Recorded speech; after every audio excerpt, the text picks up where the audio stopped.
No one here can figure out why any of you would be willing to complain rather than praise when praise feels so much better. Why you would be willing to hate rather than love when love feels so much better. Why you would be willing to deprive yourself of well-being, of vitality, of clarity, of wellness when wellness and clarity and vitality feel so wonderful. And we know you do it because you got a habit of doing it, and it's hard to break habits. You do it because law of attraction enables you. Now, we love law of attraction. Law of attraction makes the world go round. Law of attraction is what causes those of the same vibrational frequency to come together. Law of attraction is the most powerful manager ever imagined. Law of attraction says that which is likened to itself is drawn. Law of attraction is the bomb. Law of attraction is everything. Law of attraction is everything. But law of attraction will enable you to keep a negative thing going. Because if you're thinking a negative thought, law of attraction says, here's another one. And as you add that one, law of attraction says, and more, and more, and more, and more, and more, and more, and more. Because law of attraction does not focus you. Law of attraction responds to your focus. It's up to you to focus. It's up to you to decide. It's up to you to be determined. It's up to you to make a decision. It's up to you. It's up to you to focus yourself into the alignment with that which you are. Now, we're not trying to talk you into being more than you are. We're wanting you to get up to speed with who you are. Because we know that every little bit of negative emotion that you feel ever, ever, ever is for one reason only. Who you really are, because of all that you've lived, is vibrating at a higher frequency than you are allowing yourself to vibrate at right here, this red hot minute. Have you ever been in a new relationship and it just felt so good, and then it got old? Have you ever been on your way to a new work environment and you felt so exhilarated and excited in the beginning, and then it stopped giving you that feeling? As we watch you, and we've watched all of you, as we see humans in their fantastic exploration and expansion, we notice that the majority of the creation that you do as you create your empires and your relationships and the structures of your life, whether it is personal relationships or global relationships, whether it is monetary empires, whether it is subjects of understanding the philosophy of the world, as you are building these magnificent physical structures and creations, the majority of your work happens before you gather the first board or the first brick or the first computer or the first computer programmer. In other words, the majority of your creation happens before you begin to take any physical action, because there is a vibrational structure, a vibrational grid, a vibrational creation that takes place. It's really interesting thing to see that when you ask for something, immediately the source within you, we call that your inner being, the whole of you, becomes an immediate vibrational match to what you're asking for, and law of attraction gathers the cooperative components to it, so there is an immediate attraction of everything that you are asking for. But if you're still beating the drum of what is, I don't have enough money, I don't know what I'm going to do, I've never had enough money, I don't know hardly anybody who has enough money. As you beat the drum of what is, you hold yourself vibrationally apart from what you are really wanting. Now, the best news in all of that is every time you do that, you can feel your vibrational discord.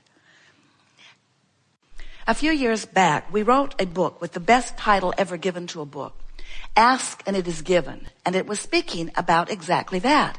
Because when you ask, even with a soft preference, the vibrational part of you, the non-physical part of you, the source energy part of you, the God force part of you, doesn't just answer the request, it becomes the vibrational equivalent of the solution.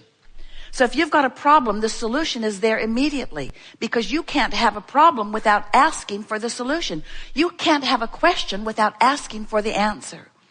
And in this magnificent universe where you ask, source answers. Where you ask, it is given. That's what's happening.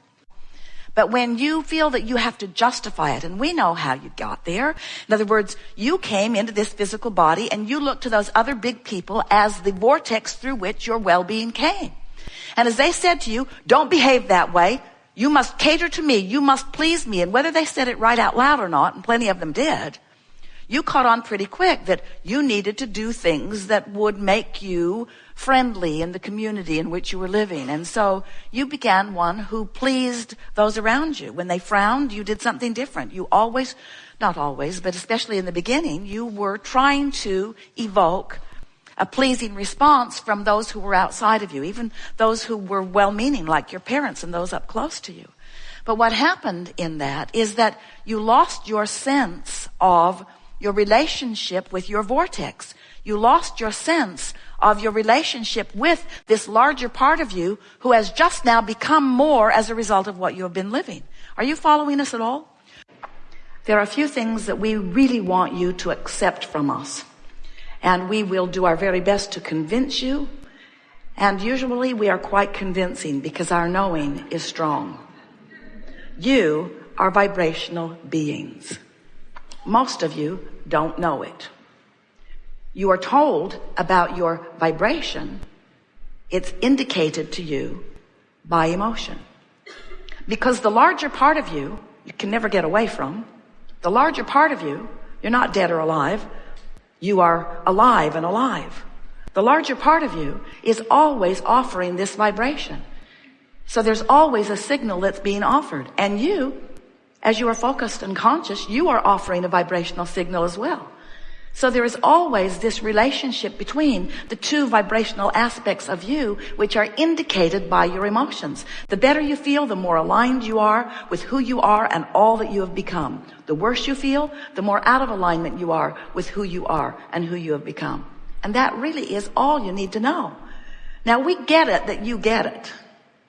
And you get it that we get it that you get it. In other words, we all get it that we all get it. In other words, you get it. We know that you get it. But practicing it is something else altogether, isn't it?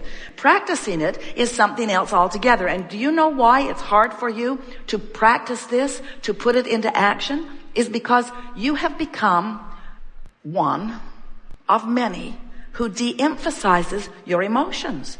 You don't let your emotions count for much. You don't realize that anger really matters because it's an indication of vibration.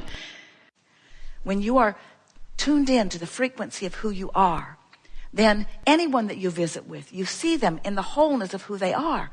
That's been the secret of masters and healers from the beginning of time. They behold you as you really are, not as you may temporarily be being, as you are depriving yourself of being all that you really are because you're fussing over something, because you've got yourself convinced that reality is the most important thing. The reality that is manifested.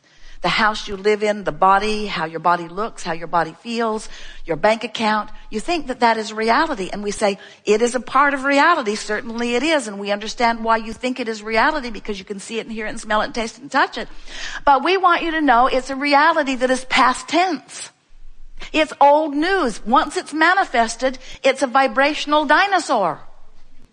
Once it is manifested, it is about something that is not as important as what's going on in your vortex.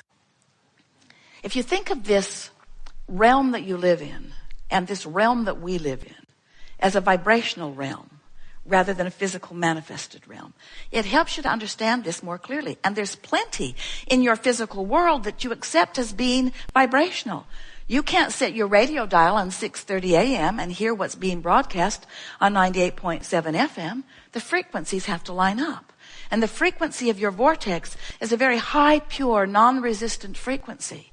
And if your frequency is set on trouble, then even though the vortex is calling you eternally, always will, as long as that resistance is active within you, you can't go. Now, when you croak, you'll withdraw your attention from this time-space reality, and your resistance won't be active anymore, and the vortex will take you in, and you will experience all of that explosive expansion that you've been accumulating over all of this time. We just don't think you should have to croak to go to the vortex. We think you should be able to use your ability to focus in a way that causes you to allow yourself to be more of that which you are. Because nothing is more delicious than to be focused in your physical body and to be tuned in, tapped in, turned on to the frequency of who you really are and having the fullness of all of that blowing through you. So that when you're talking with your grandchildren, you're who you really are. You're loving them unconditionally and seeing their value and talent, you see. When you are in your vehicle driving down your freeway and you're steering and you get off onto those bumps on the side of the road. Esther plays with Jerry with the bumps on a pretty regular basis. It always gets his attention.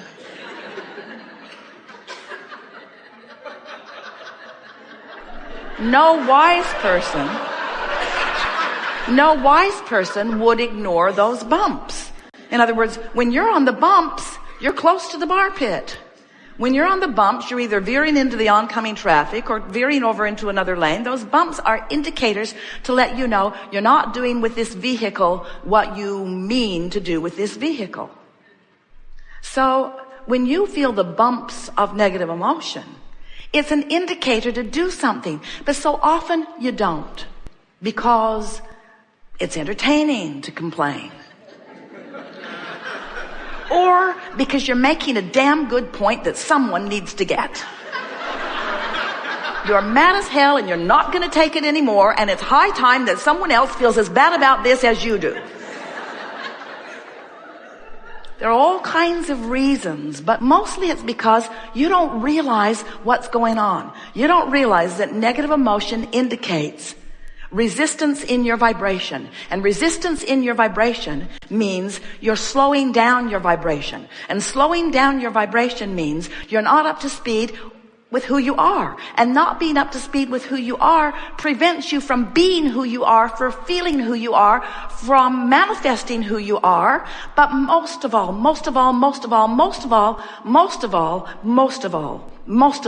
it doesn't feel good.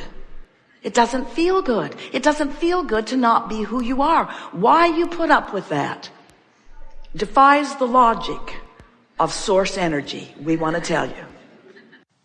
We enjoy knowing the physicalness of that which is you. You are so beautifully physical, which means you're really good at interpreting a reality through your physical senses. What you see is just an interpretation of vibration. What you hear is an interpretation of vibration.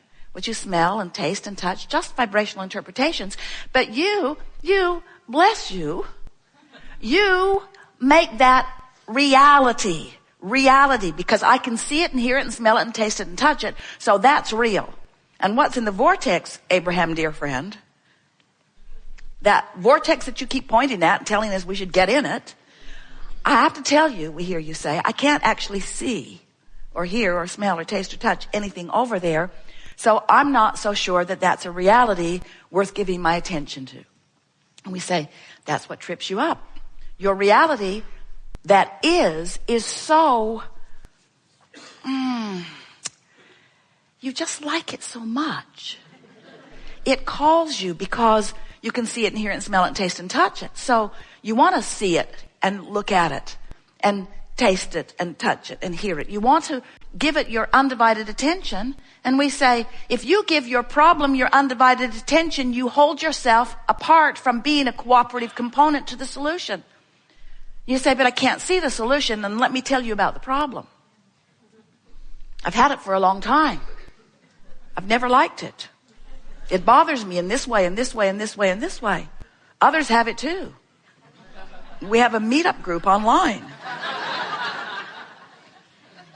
And we say, if you keep keeping the problem active in your vibration, you see, that wasn't your plan. You planned to come as part of your consciousness into this physical body, explore, identify what you prefer, and as soon as you identify it, to give your undivided attention to that new preference. And when you do that, when life shows you what you want, and then you talk about what it is you want and why you want it, and you think about all the reasons that you would love to